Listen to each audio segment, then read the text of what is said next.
Hey, folks, thank you so much for joining us again. You're still sticking around. We love it. We want our subscribers to start mating and having other subscribers come from their wombs. We want you to reproduce, right? Is that what we want to do? Like a giving tree, like just grows and gives. And... Well, you know what? It's funny you mentioned that. Giving Tree is actually one of my favorite books. Mine as well. I bought that for my mom as a gift after I had left the household. And I made a little inscription and said, like, Mom, you're my giving tree. I love you. Your son, JD. Wow, and yeah, so I've always loved the Giving Tree. It's a sad, very, very sad book. It's a sad book, but it also has some great lessons. Yeah, life lessons. So it's not really just sad. It's kind of it's different elements. I always felt bad when he went back and he cut off all our branches. We got greedy. Yeah, he wanted to make a fucking house. I feel bad because he didn't realize that the tree was here to help, but like he took advantage, and then the tree. Well, yeah, it's like a kid going back to his parents and just siphoning off the old money fountain. What a great story! Now, that author wrote other books. That was one Shel Silverstein, I believe the name is. He was black, a black Jew, I believe. Really? Well, he was black. Well, he's got the name Silverstein. Silver. Anyways, but he also did poetry. He did With the Sidewalk Ends, and a couple other ones which were big back, in my youth. That was one of my favorite stories growing up. Now, Josh, let's see how devoted you really were to this book. Did you read this book to your children when they were young? Where the Sidewalk Ends? No. Oh, Giving Tree, absolutely. Oh, yeah. Okay. Yeah, I told you, that's a big one in my family. All right, fine. My kids, there's a copy of it floating around here, too. So, there's a couple things I want to talk about today. And I'm going to let you choose. It's a choose your own adventure day. Oh, I like that. And I love those books too. I used to just pound, but let me be honest with me. How many times did you get to a part where it said, if you do this, go to this page. If you do this, go to this page. How many times did you actually flip to the end really quick to see if you were dead before you chose? Jeez, I don't remember. I think I used to have a little more patience than you, and I would just kind of tiptoe to the other section just to see a little bit in the beginning, and then I'll go back. Well, yeah, because the thing is, you knew right away if you died because it was only like a paragraph long. It's like you went down the wrong tunnel, and there was a giant rat, and it jumped down on your face and feasted on your brains. The end. Like you knew quick. Like if you saw a whole page, you knew you were safe. Like, oh, I made the right choice. So I didn't always do it, and I'm assuming you didn't always do it, but it's something like you did it just like I did. I can't really remember, to be honest. I'm so sorry. I remember. I'm sorry. Okay, anyways, this is a choose your own topic. I'm going to throw two out there, and I want to let you decide. So first, I want to talk about one topic is the Gen Z, children of today. Hello, Gen Z. Gen Z. Gen Z, please. I'd like my bourbon, please. Hello. With my square or my round ice cubes. So Gen Z is one topic we can discuss, and we can both get around this because you and I are both harboring some Gen Zs. So I know we can speak to it. That's topic number one. Okay, I'm much more interested in topic number two. You don't even know what topic number one is. I wanted to basically look at how Gen Zs, how they see the world compared to how we saw the world growing up. Is that funny, though? Let me give you an example. Here's the thing, Dingbat McGee, okay? It's up to you and me to make it funny. Well, the topic inherently, it can be funny, but most of the times where you and I have been successful, it's taping a null every day, which I believe you put in a goddamn friggin' description about what we do, and making it funny. So, don't be a little jerk and it's so wrapped up. And then decide. Because I almost don't want to fucking do it. No, forget it. We'll do nothing. We'll do a show next week. I'm going to shut down. All right, go ahead. Give me the other topic. I agree with you. Because I hope. What is your topic? My other topic was growing up in your neighborhood. Did you have a crew that you hung with? And I want to discuss that and talk about. Don't fucking shake your head. I didn't have a crew. I grew up on a corner of a busy intersection. Listen to me. You grew up in the mean streets of North Philly. Okay. I didn't have a crew. You must. I don't mean full-fledged member, and you had to have like, I'm just talking about a few people that you like called your own. You know what I'm saying? And like, did you get in trouble? And did you hang out? And what did you do? And all right, who was yeah. that?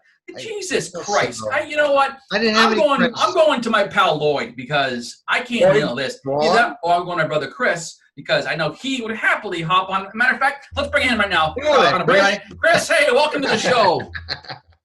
So, and I'm also going to give you the ability to trump both of my topics, and you're welcome to throw one out. I know we've written some down in the past. So why don't you go ahead, Queen Adam, and decide what we want to do today. I'm a queen now. I would like nothing more. Because you're behaving like one. I would like nothing more than trump your topics. Fucking diva little dink. No, I had a crew. No, I was in Philadelphia. We don't have crews. I didn't do anything with my friends in my neighborhood. No. Jerk. Are you done? I'm not done. I'm just getting started here. Listen, for all the 25 subscribers, I mean, do you see how he acts? If I was 25 years younger, I'd take a flamethrower to this place. Reference, where's that from? I'm looking for a topic to trump. I just gave out a little sentence. You supposed to be my soulmate friend.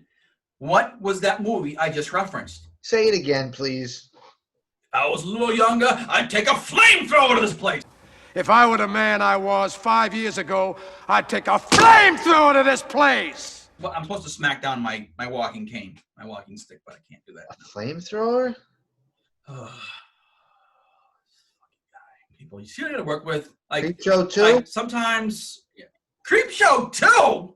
That was just a joke. Oh my heavens. That was a joke. You're You're a joke. You know what? You're a joke. And it was not. It was a. Think of a very highly regarded actor. And there's two. There are two gentlemen that usually come to the top of the list when you think of highly regarded actors. They are Denzel Washington. No, that's good. But I'm not talking like top of top. A white actor. Royalty. They are both white, older gentlemen. Yes. Talking about a white actor, of course you are, because you're racist. Okay. Yeah. Tom Cruise. No. Come on, higher. These people have won numerous Academy Awards. Many penny. Is it him? No, it's not. It's not Sean Connery. They're both Americans. Okay. Well, then in that case, it's Robert Redford. No, it's not Robert Redford, but you had a Robert correct. Jesus Christ. Who are the two like top of the heap? Like these two. Jack Nicholson. No, I mean, yeah, that's close. I'll give you one. Robert De Niro being one, Bobby De Niro. Okay. Who's the other one? They're always linked together. Al Pacino. There you go. So, Josh, you have the two topics. I'm kind of curious. I'm backtracking a little. It sounded like they were both going to suck, but maybe the Gen Z topic might be good. Well, I got to tell you, be quite honest. You put me through the ringer here, and really, I have no patience for you. And I don't know if I want to do it anymore.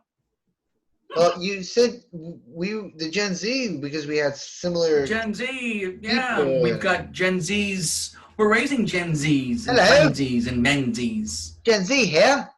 Who's this? Who's calling? No, I got to be quiet and careful what I say, because as I told you, I got a couple of Gen Zs in my household. Well, Josh, please, tell me how you wanted to talk about this topic. Well, I want to talk about how, in the day, and now I understand by saying this, I'm now suddenly that old, cranky old man, like, back in my day, we used to get up and we were happy and excited when our parents told us they were going to buy us new things. Like shoes or jacket but I mean, even haircuts. Like back when I was young. Back when I had hair. Getting a new pair of kicks was exciting. That was the first thing I was thinking of as you were starting to tell this story. I'm already with you. It was exciting. And, I grew up with not all the funds available to us. So, I mean, I couldn't go out and drop, $100 and something bucks on Air Jordans. But the process was, and what was nice is that I knew somebody who worked. We had a Nike outlet, a factory near us, and it was a friend of the family, and let me go into their little, their own employee-only store, so I could get some Nikes really cheap, which was cool. But it was exciting. I was looking forward to it. It was an event. It was an event to get new kicks. Absolutely. And you would go to school the next day feeling so fresh and you're rocking them. And you float down the hallway. Yes. I felt like I was on cloud. Listen, there's a reason why Michael Jordan put on a new pair of kicks before every game. You're right. Because I saw that. And if you watch that documentary they did on him, you see him up before every game. He opens up a brand new box and puts a brand new set of kicks on because it's just a great feeling. It's such a great feeling. You're right. Maybe that was it. You're alive. Marketing. Maybe it was a twofold. Maybe it was marketing / these really No, he was quoted. He even said he grew up not being able to afford new kicks, and he said that there was just a good feeling, okay, about putting on a brand new pair of shoes. And that added obviously to his talent and everything else. But so anyways, I had that same good feeling. Yeah, because and it would, like I said, it was sneakers or it was, clothes or even haircuts. I appreciate it. And it seems to me, and I'd like to know what your thoughts are. Gen Zs, so we're Gen X, right? And we were supposed to be the I don't care generation. We kind of were. Whatever. But when it comes to stuff like this and Gen Zs, they're not even whatever. They don't even answer you. They don't want anything, and they're not excited about it. They don't want anything. I try to take my 2 out, and I want to buy some new sneaker, and really? Yes. Is it not the same at your house? I think. Does somebody actually get excited for it? I think my daughter did get excited at times. At times. Boots. Maybe more boots than sneak. But no, right now, if you told her, hey, we're going to go get some new kicks, she'd be excited for it? She was really excited when she got a pair of Air Forces. Really excited. And here, here's where it's a little different. Hold on, but she wasn't there to get them at the store or nothing. So it doesn't really count. It doesn't really count. Yeah. Again, I just noticed that it's not just with my kids. I'm seeing it with other kids of the same age. They just don't care. It's the same could be said about renting movies. They really never know that experience, that joy, what it was like going to the video store on a Friday night to rent some movies. Okay. And you brought up the one thing that changed the lives of everybody who came after it. And that, of course, is the internet, what I'm talking about. Well, yeah. Because before the internet, let's just say when it came to pornography, I was over the moon if we got a Victoria's Secret's catalog in the mail. But I would actually be more than satisfied with a Sears catalog. Absolutely. That was the pinnacle of my success when it came to porn back in my day.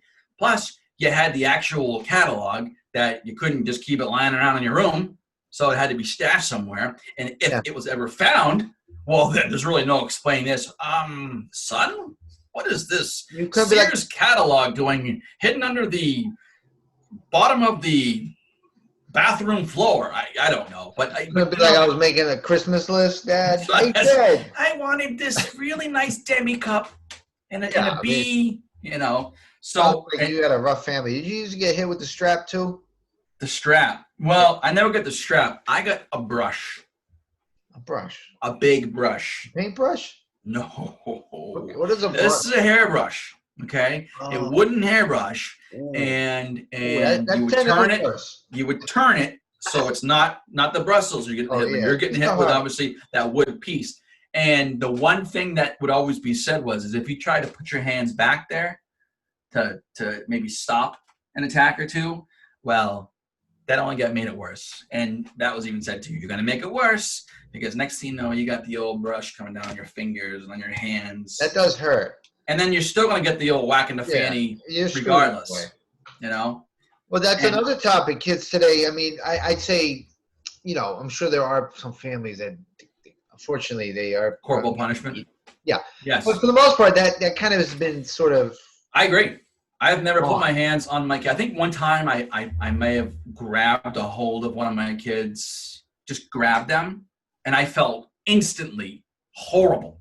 Really? Like I didn't strike or push them up against something, but I was like, and I'm like crying, like, what did I do, my child? You know, and again, for you and I, it was the belt, it was, you know, but I will tell you this, and thank heavens we weren't raised up in the South, because in the South, when you got in trouble, not only did you get hit, but you had to go out and get your own switch, okay? And you were told to not get a little 1v1 because you're going to make it worse. You have to go get your implement of destruction. Imagine that. That is pretty funny. Well, so I guess we're lucky with that aspect. I guess. I don't know, man. I still got memories of those incidences like you do. Oh, yeah. Yeah. But you know what? Sometimes it was like, maybe you can attest to this. Sorry to cut you off, but sometimes like my mother we would get into it. My mother would get mad and she'd want to like, you know, get the strap and shit. But like, that wasn't that bad, right? But then when she would call my father, then they're like, oh, fuck, like next level, you know, next power up, next level. You know what I mean? But when my mom would do it, we would pretend it hurt, but then we'd like laugh after she left. Oh, really? So it was different for me because I'm a product of divorced parents. And so my stepfather came and, came in my life when I was about 6 years old. And he would, you knew he was there. He's a former Marine. I guess you're not former Marine, but he's, Korean War veteran, big guy, right? But he never did the punishment. It was always my mom. And that makes sense. And my mom never messed around, like she, like you, and I'll tell you what sucked when it came to corporal punishment, especially if you had a sibling who was getting the same punishment and you had to hear it first and you know what's coming for you. That would suck. Well, that's a great segue into this quick little example that I still remember. I was at my grandparents' house. We were outside. My brother and I were messing around. It was my grandfather, my father, me and my brother.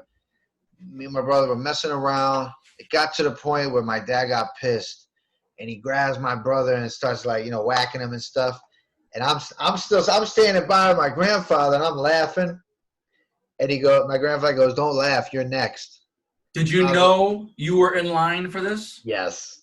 Oh, so and you're laughing? I was laughing. It was funny. My dad would grab him, and twirl him around and hit him from the back. Oh man, I was laughing. I bet you got it worse, didn't you?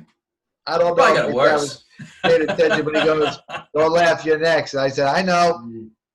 10 seconds later, here I go. I'm being grabbed, being thrown around, woo, back and forth, flying through the air. Oh my God, I'll never forget it, man. It was. No, the worst is when you're in your room and you hear your sibling, and I think it was the bathroom or I never had that. And you'd hear it, and you're like, oh, and you know it's coming. You're like, son of a bitch, this is gonna suck, So again, kids these days, they don't have to worry about that.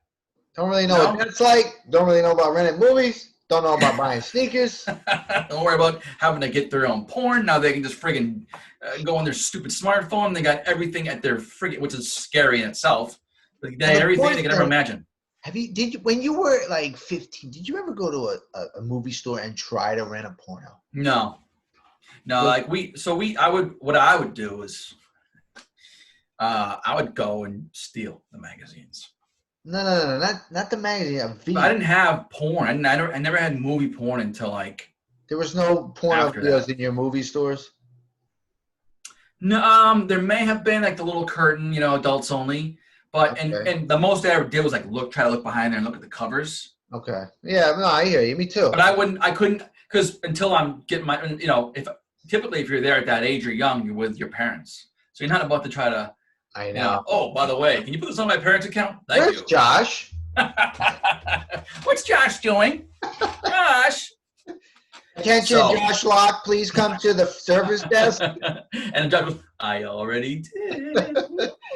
Yo, when I was 15, I got a job at West Coast Video. West Coast Video. Wow, Oh, what a difference.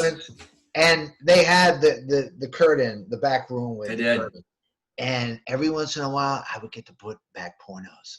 I bet you must have. Didn't you snake any? Did you ever take any? Why wouldn't you? No, well, I don't know. I don't know. They had cameras, and I don't. Yeah, I don't but remember. you working there? Did I take anything? No, I didn't. Wow. Well, kudos to you, my friend. Guys, this goes back to what I told you. Adam has when it comes to being dishonest, I have done dishonest stuff. time theft is one thing you've stolen, and we know that from I used to your steal current CDs job. I used to steal CDs out of Record Town when I worked there. Oh, you did. Don't think I never stole You anything. did. Well, my old friend and I were actually very good when it came to stealing. Because back in the old day, the CDs, they came in a plastic case that was like yay big, right? It had the CD at the top, and then Obnoxious. the white plastic that went down and covered it. Well, we'd go in there with these like special razor blades and just like whoosh, cut the thing out and down the, and then away we went with our. No alarm in the CD structure at the top? No. Well, that reminds me of a story. I probably told you this when I worked at Record Town at the mall. I was the only one upstairs one morning, and there was one kid in the store, and he walked out and the alarm went off.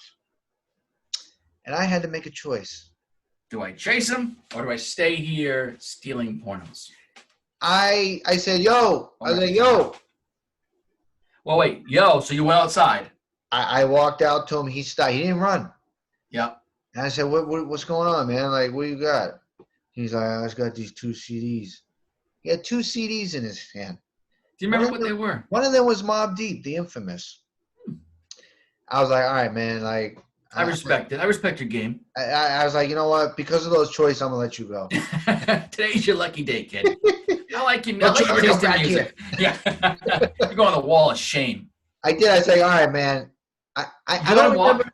I don't remember if I took the CDs back, but either way, I let them go. I didn't like report them or nothing. I just like, Yeah, hey. but still, okay. But I would think that's a big part of the story, knowing that if you actually took the merchandise back, or you just let him guy walk with stolen goods. I can't remember.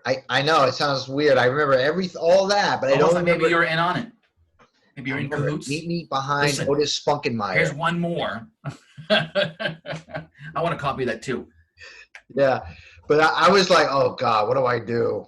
I was like, where's the manager? He would take, if the manager was up there, he would have like probably. How old were you? Like, I was like 20, 21. All right, so you're old enough, but you're running the store by yourself. I was the only one upstairs. The manager was like downstairs in a back room. Like I was literally the only one in like essentially the whole. So the sales floor was up on that It was 2 upstairs floor. Yes, and I was Okay. upstairs by myself. It was the morning time. I wasn't even busy like that in the mall. Just dude, the alarm went off, and I was like, oh God. I was like, why me? Have you ever been caught? Have you ever been caught? What? Have you ever been caught? No. No. One time I almost got caught at Record Town because This people is before or after you worked there? right at the time because employees were taking shit. Yeah. So when we would lock up, one of the managers would like pat us down. No way. Yeah. It's probably some friggin' like skeevy friggin' pervert. She was a woman. Well, in that case, I mean, not all you want, honey. Although, but she could have passed as a man. Wow. But yeah, Wow. I had a CD in my sock. How did you get a CD in your sock, dude? I didn't take the case. I just took the CD because I wanted it. Still, though, that's very wide. Okay. It's flat, and like it's. You were wearing parachute pants back in the day, so you had plenty of room in the old calf. Well, the sock. I had room in the sock. Yeah. Because that's when I was sampling back then, and I was like, oh, I want to sample the CD. I think there's some good on here. So I just took the CD because I don't need the whole damn case and whatever. And she was patting me down, and I was like, yo, what are you doing? I was like, I don't got nothing, and like that was it. And like she didn't like press the issue. Even after you pulled away. Yeah. Interesting. Yeah, that was the only time I had ever even had it remotely. It's not like I was a mastermind shoplifter like you, but I was absolutely a mastermind. We had a crew. What happened to you when you were with your mastermind alliance? Well, see, I don't even talk about that because that was just us always coming back with couple $100 worth of goods whenever we'd go out and whatever. I want to talk about when I almost got caught. This probably is funny. Go ahead. Well, probably. So here's the thing. I'm on vacation with my family. Oh, gee, I could get away with this. Right, and we go to this one of these shopping places in Florida, right? And we're in a little. It's a very intimate place, and then this place is on the inside of the store. There's like a jewelry place that's on the inside of the store. Okay, like outside on the outside of the store, which is still inside. Place. Yeah, a jewelry place. Well, here's the thing. I wanted to get something for my girlfriend back then. Oh my God, that's pretty ballsy. So again, the main store itself is like T-shirts and all the Florida crap, and then inside the store is a little section of jewelry, and it's got a little security scanner, right? Of course. As you walk back out into the main store, and I don't know if it was a short necklace. It's like ready, jump now.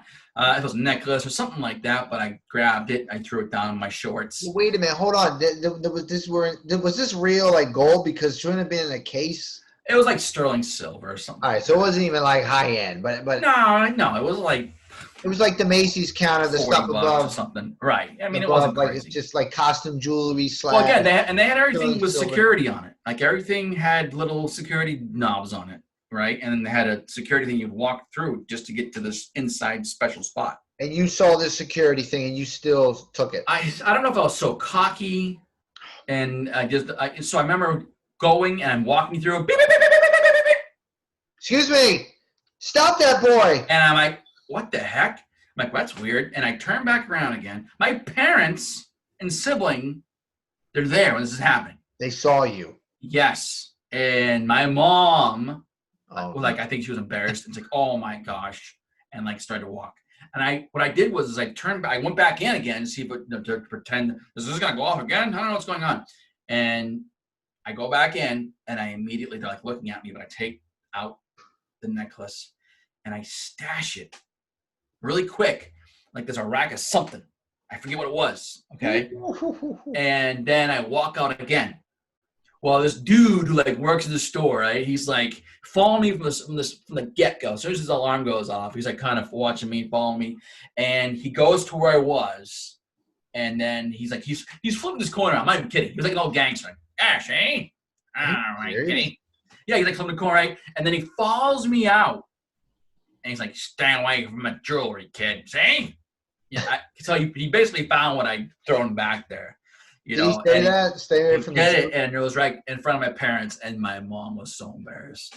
It was so like he didn't do anything, and the fact that they let me go back in afterwards, like says like nobody wants to like deal with this, So they let me go back in. I stash it, then I leave, and suddenly I leave again, and the alarm does go off. Duh, right? And the guy goes and finds it, comes out, follows me for a few seconds, then goes outside with this little coin slipping, like. Stay out of that jewelry section. Don't come back in there kid.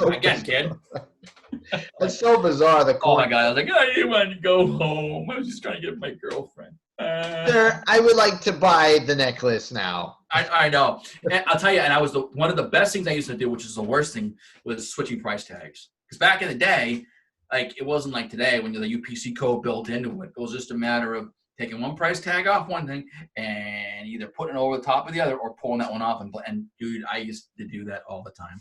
I'm sorry. Yeah, to all the bitches that have gone bankrupt. All props and respect to everybody that I ever maybe. Do you have anything from that period of your life God, you still have today? So no, it was all like because it's all bullshit trinkets. Yeah. I mean, there was actually one time my friend and I.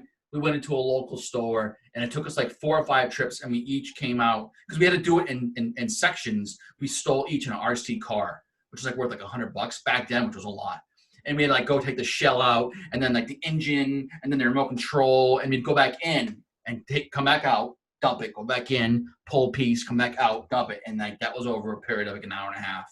Wow. So horrible stuff, kids. Well, please do not take any lessons from me. Do not steal. And I have a story of shoplifting when I was a child. I stole a blow pop from a community. Charms. A Charms blow pop. I was probably like 8 or 10 years old, and my dad took me, and he didn't know I took it, and we. Do you think this is the first thing you stole in your life? I think it might have been. Okay. You obviously didn't learn. Because we get home, I'm outside with my dad. He sees me eating the blow pop. He goes, "Where did you get that?" I was like, "Got it in the store." And basically, he found out like that I stole it, right? Because he knows I didn't have any money to buy it. Of course. He drove me back to the store, and I had to tell the cashier or the owner whatever, that I took a blow pop. What a great father. That's a great move. Again, it didn't work. It was intense. Boy. I wish I could have interviewed you on the way back to the store, because I'm sure you were probably wetting your britches. I was a shivering bitch. I don't want to do it, Dad. I don't want to apologize. Pop, Dad. Come on. Just one pop. It was just one Charms. I'll write to Mr. Charms. Dear Mr. Charms, I took a blow pop. I'm sorry. Mr. Charms. Which goes along with your letter to Mr. Mars back in the day, too, which we can remember. Dear Mr. Charms. Oh, that was good. That was good. I'm so sorry. I'd like to make amends, Mr. Charms. 38 years ago, I stole a blow pop from one of your vendors. I'd like to make amends. Here, enclosed is the 10 cents that I want to pay Charms. Why was it called Mr. Charms? Because like that candy is called Charms. Is that right? Yeah, because Charms goes back to like pre-World War II. They used to give little rations of Charms candy into the GIs. Oh my God! Food packets. In your history, this guy's in my history. Oh, getting blurry. Yeah, your thing goes in and out. I've been seeing it. Well, it's it's one of those cool little cameras that likes to do it by itself. It does like what's that thing on the iPhone or your phone too now? The portrait mode. Yeah, it's going to the portrait mode like this. Actually, go like this. Yeah, right. What if it like readjust? Oh, this guy wants a portrait mode. Portrait mode. That would be kind of cool if it did that. Actually, that would be maybe you should make a USB video camera that has the technology to do so. What do you think, pal? I'm thinking about it. You just I think you got enough on your fucking plate as it is. Realty, work, beats, and you're not doing enough with Brokin Heads. And my camera's getting angry at you. Oh, I know. It's like. So I keep on going back and forth like. Focusing. Autofocus, focusing,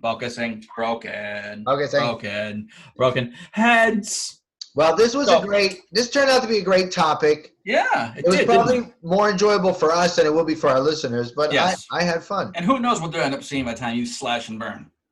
There won't be much besides, hello, everyone. 30 seconds, folks. Yeah. Thanks for stopping by. We love you. And remember, we know you've got a lot of different choices out there. And we're really happy that you've chosen Brokin Heads. Until then, next Friday. We love you. T-shirts on the way.